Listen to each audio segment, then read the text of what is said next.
Bonjour, je suis Dr Julie Marois, médecin chez Médication. Aujourd'hui, je veux vous entretenir quelques minutes sur le TDAH. C'est une maladie dont on entend de plus en plus parler, probablement parce qu'on la diagnostique davantage, on la traite davantage et on a d'excellents résultats au niveau du traitement. Le TDAH, c'est une anomalie neurobiologique au niveau du cerveau qui fait en sorte que les gens qui en sont atteints vont avoir des difficultés au niveau de leur concentration, de la modulation, de leur impulsivité et de leur motricité. Donc, en ayant la bougeotte, en ayant de la misère à se concentrer, puis en ayant un petit peu d'hyper-réactivité aux événements.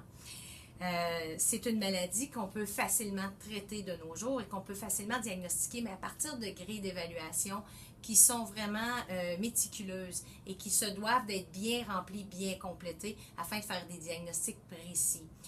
Les enfants qui présentent des problèmes de TDAH vont être souvent des enfants qui vont prendre un petit peu plus de temps pour s'organiser, pour se structurer, et qui vont avoir de la difficulté à synthétiser l'information et à la faire ressortir de la lecture qu'ils vont faire.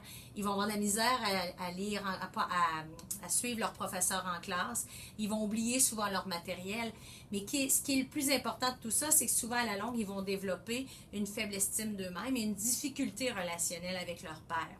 Le fait de traiter les enfants, c'est un peu comme si on leur permettait d'enfin développer leur plein potentiel.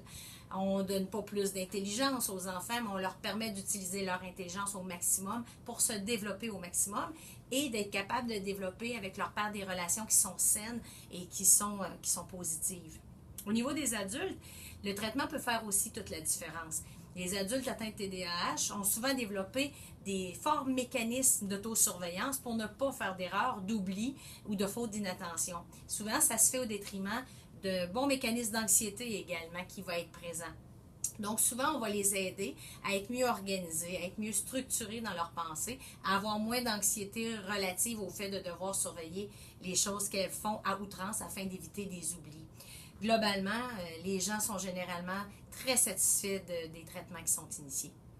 Sur ce, si vous avez des questions, n'hésitez pas à en parler à votre médecin de famille.